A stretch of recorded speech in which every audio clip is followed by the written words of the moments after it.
অর্পিতা চক্রবর্তী। তোমাদের সকলকে স্বাগত জানাই সৎকাহন। আজকে তোমাদের জন্য নিয়ে এসেছি কিচেনে ব্যবহৃত জিনিসপত্র খুব সহজে ক্লিনিংয়ের দুর্দান্ত 5টি কিচেন টিপস, যেগুলি তোমাদের কিচেনে অনেকটা সময় বাঁচাবে আর সাশ্রয়ী। তাহলে চলো শুরু করি। ডিম, আলু বা সবজি ভাপানোর সময় বাসনে দাগ পড়ে যায়, তো এই সমস্যা সমাধানের সহজ উপায় তোমাদের এখন দেখাবো। আমি যখন ডিম সেদ্ধ বসাবো, আমি এখানে ডিম সেদ্ধ দিয়েছি করতে, তো তার মধ্যে 1 টিস্পুন নুন আর যে লেবুগুলো আমাদের রস নিয়েছি তার যে খোসাগুলো সেগুলো দিয়ে দিচ্ছি, বা তোমরা লেবুও দিতে পারো। তো এটাকে দিয়ে আমি ডিম সেদ্ধ 10 থেকে 15 মিনিট যেটা সেদ্ধ হবে সেই টাইমটা দিয়ে আমি ফুটতে দেবো। তাহলে কি হবে, ডিমটা ভাঙবেও না, সুন্দর সেদ্ধ হবে। আর একটা জিনিস কি হবে, আমার বাসনটাও পরিষ্কার থাকবে, নোংরা হবে না।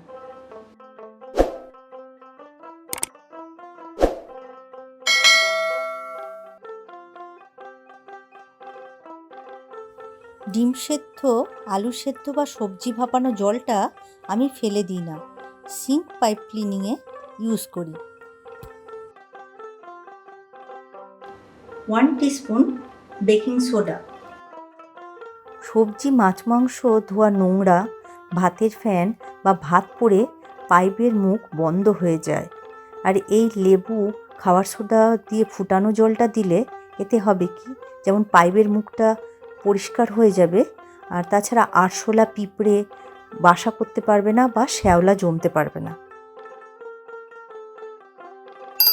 প্রতিদিনের ব্যবহারের বটি, ছুরি বা কাঁচি আমাদের নোংরা হয়ে যায় আর ধারটাও চলে যায়। তো সেটা কিভাবে পরিষ্কার করবে আর ধারটা আবার ফিরে আসবে সেটা এখন তোমাদের দেখাবো। 1 টিস্পুন নুন,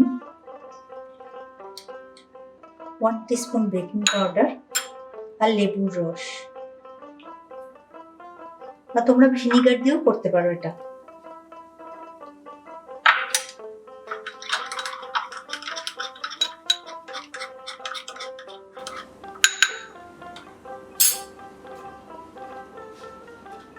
এবার এটাকে এর মধ্যে আস্তে আস্তে লাগিয়ে আমি পরিষ্কার করে নেব।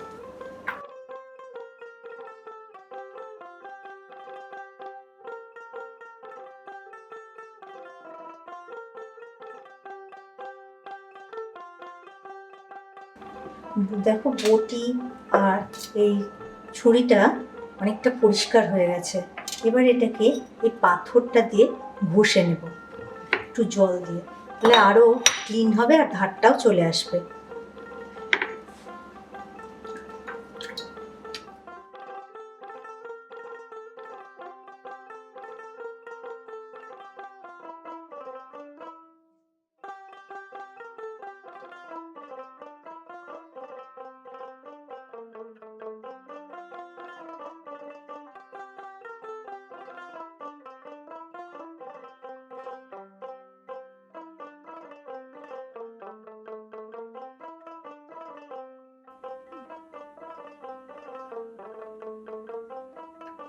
এই কালিটালিগুলো পরে রান্না করতে গেলে সেই রান্নায় চলে যায়, তো সেটাকে কিভাবে পরিষ্কার করবে সেটা এখন তোমাদের দেখাবো।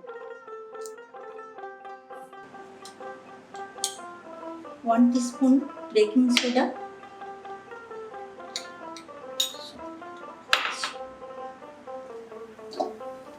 লেবুর রস আর 1 টিস্পুন নুন, আর অল্প একটু জল দিয়ে কড়াইটাকে আস্তে আস্তে এইভাবে পরিষ্কার করব।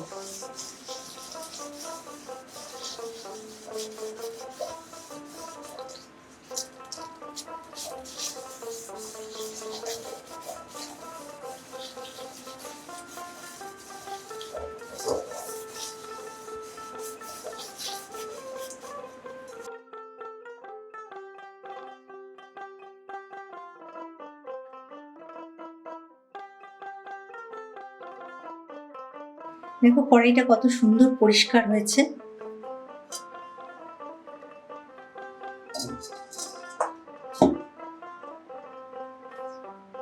কড়াই বা প্যানে রান্না করার পরেও একটা দাগ হয়ে যায়, এবার সেটাকে তোমরা কি করে পরিষ্কার করবে সেটা দেখাবো। এই টুথপেস্ট আমি এইভাবে লাগিয়ে দেব, আর একটু ডিশওয়াশার, এটাকে দিয়ে আমি মিনিট 5 রেখে দেব। তারপরে এটাকে আমি পরিষ্কার করে নেব।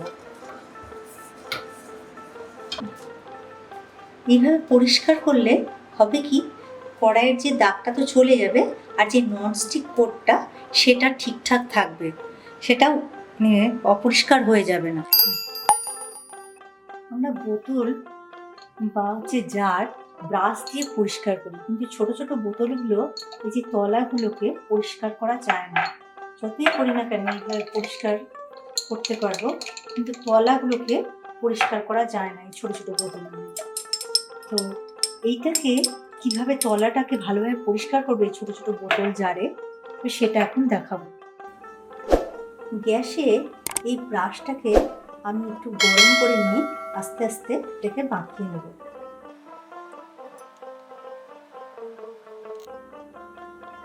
দেখো আস্তে আস্তে এভাবে বেঁকে যাচ্ছে।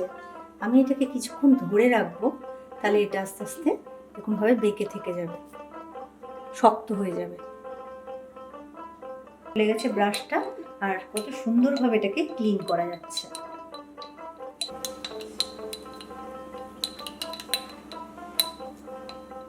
এইসব টিপস অ্যান্ড ট্রিক্সগুলো তোমরা অবশ্যই ট্রাই করবে, তাহলে দেখবে যে তোমাদের সময় যেমন বাঁচবে তেমন সাশ্রয়ও হবে।